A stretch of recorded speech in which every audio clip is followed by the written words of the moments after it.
because everyone always does this, I imagine at some point in the past, someone had asked you to give a list of your best 100 players or whatever, or else maybe this was in your new historical abstract, but there was a list that you gave of the best historical players, and I believe it was in the mid-2000s. So take that as a starting point. And the top 3 players were completely uncontroversial. I think you had Babe Ruth, Honus Wagner, and then Willie Mays. Number 4, though, is different. You had Oscar Charleston at number 4, right. The great Negro Leagues player, played from 1920 to 1941, I think. Right. Now, obviously, people have looked at it, say he was an amazing player. Right. Like, my question is here, you're dealing with a different kind of statistics, right? How do you put a situation like his, where through no fault of his own, he's genuinely legendary, right? We don't know a lot of the stuff he did. How do you measure him versus, well, Willie Mays? We know everything he did. Right. Well, 2 points. One is it is not right to exclude him from the list because he was excluded from the major leagues. That's using bias to justify bias, and that's obviously not right. And the other thing is the evidence is convincing. What you're really asking is, does this evidence convince me that this is true? Well, it isn't that one person or 2 people or 3 people saw Oscar Charleston and said, my God, he's phenomenal. Lots of people said that.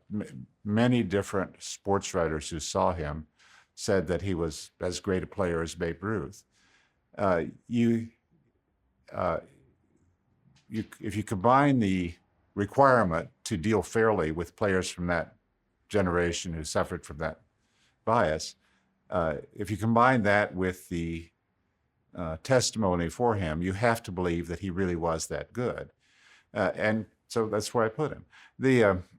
And here's the evidence. Here's the evidence about the quality of the league. It's statistical evidence, but it comes out from left field, so a lot of people don't get it. In the first 10 years that the baseball was integrated, the players from the Negro Leagues came into white baseball, came into Major League Baseball. That first generation of players contained like 15 players who were not only Hall of Famers, but the Hall of Famers Hall of Fame. That first generation of players coming over from the Negro Leagues included Willie Mays and Jackie Robinson and Larry Doby and Hank Aaron and Frank Robinson. I don't know if Frank played in the Negro Leagues, but that first generation of players was a phenomenal level of contribution. Ernie Banks. It's impossible to see how players of that caliber could have come over from the major leagues when given the chance, unless there were players of that caliber in that league. You can't develop or refine your skills in isolation. You can only develop those level of skills by competing with other people who are at that level. So combining those things, the argument to me was compelling.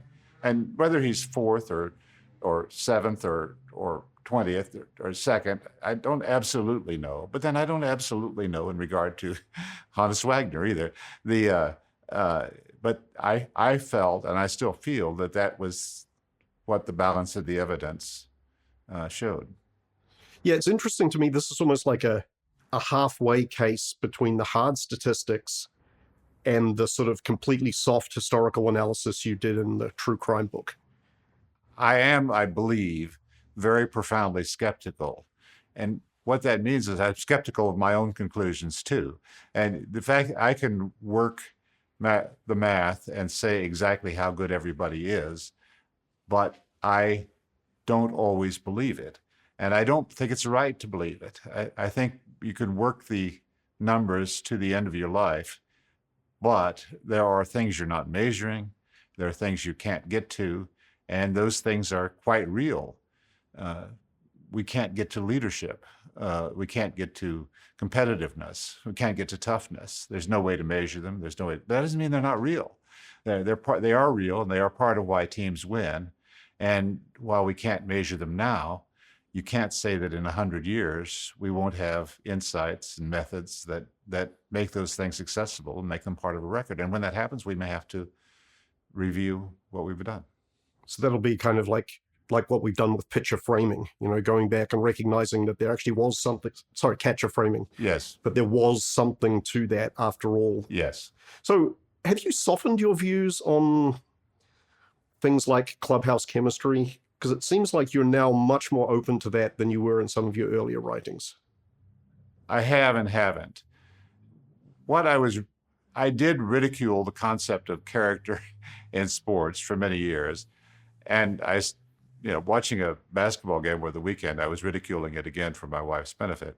Because the announcer said, this team has great character.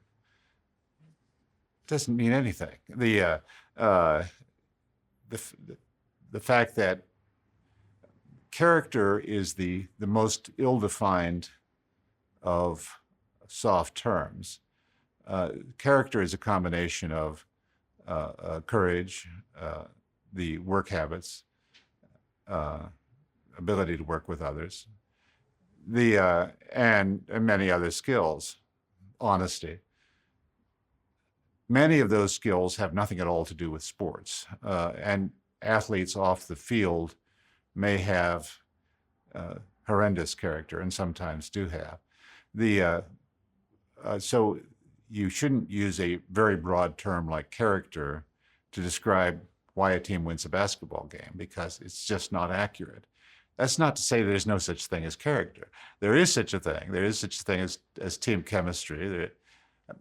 Working with the Red Sox for 18 years, you would begin to sound like an idiot after a while saying there's no such thing as clubhouse chemistry. You know damn well there is. And that can be considered a renegotiation of my position. But perhaps I just stated things poorly in the early years. It's not that these things don't exist. It is more that the concepts were abused by people writing about them without definition, without thinking through what they mean, without thinking through what the consequences of them are. But for example, our basketball coach loves the concept of toughness. Perhaps I would say that in the early part of my career, I tried to destroy those loose and those loosely defined and useless terms. And in the latter part of my career, I've tried to think through the initial stages of the problem of how do we define these and how do we move toward measuring. I did mislead the public a little bit. I have to confess. I did ridicule those concepts effectively enough that people who grew up reading my books and people who grew up reading the books that they wrote, the books written by people who read mine growing up, have become absurdly skeptical about many of those concepts and now will absolutely insist that they don't exist. I shouldn't have said they don't exist. I should have said you need to think more carefully about them if you're going to use those terms. We hope you enjoyed the video. At Real Vision, we help you understand the complex world of finance, business, and the global economy with in-depth analysis from real experts. Join the revolution at realvision.com.